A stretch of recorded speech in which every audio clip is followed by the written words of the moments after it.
গাজায় ইসরায়েলি আগ্রাসন এবং গণহত্যা বন্ধের দাবিতে এক সপ্তাহ ধরে বিক্ষোভে উত্তপ্ত যুক্তরাষ্ট্রের কলম্বিয়া বিশ্ববিদ্যালয়। ধীরে ধীরে এ আন্দোলনে যোগ দেয় ইয়েল সহ আরও কয়েকটি বিশ্ববিদ্যালয়। তারই ধারাবাহিকতায় মঙ্গলবার ওয়াশিংটনের সিয়াটেলের রাস্তায় চলে আসে হাই স্কুল এবং কলেজের শিক্ষার্থীরা। এ সময় শান্তিপূর্ণ প্রতিবাদের পাশাপাশি মত প্রকাশের স্বাধীনতার বিষয়ে জানান তারা।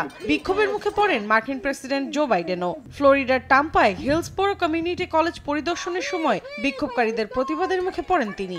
এমনকি প্রেসিডেন্ট কলেজটিতে বক্তব্য দেওয়ার সময় ফিলিস্তিনের পতাকা নেড়ে নিরীহ গাজাবাসীর প্রতি সমর্থনের কথা জানান দেন আন্দোলনকারীরা।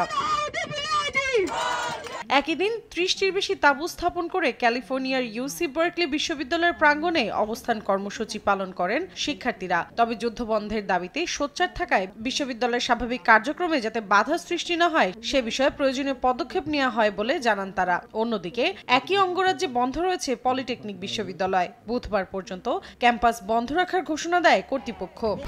১, ২, ৩ ঢাকায় জমি জিতে নিন ১০০% ক্যাশব্যাক সহ ২০ কোটি টাকার পুরস্কার।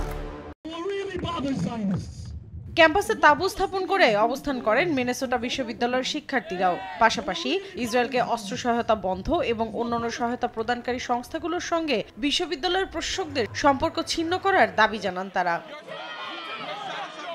এদিকে ফিলিস্তিনিদের সমর্থনে বিক্ষোভকারীদের সঙ্গে একাত্মতা প্রকাশ করেছে নিউ ইয়র্কের নিউ স্কুল বিশ্ববিদ্যালয়ের শিক্ষার্থীরা। এদিন ফিলিস্তিনের পতাকা হাতে স্লোগান দেন তারা। এদিকে নিউ ইয়র্ক বিশ্ববিদ্যালয়ের ১০০-র বেশি শিক্ষার্থীকে গ্রেফতার করেছে স্থানীয় পুলিশ।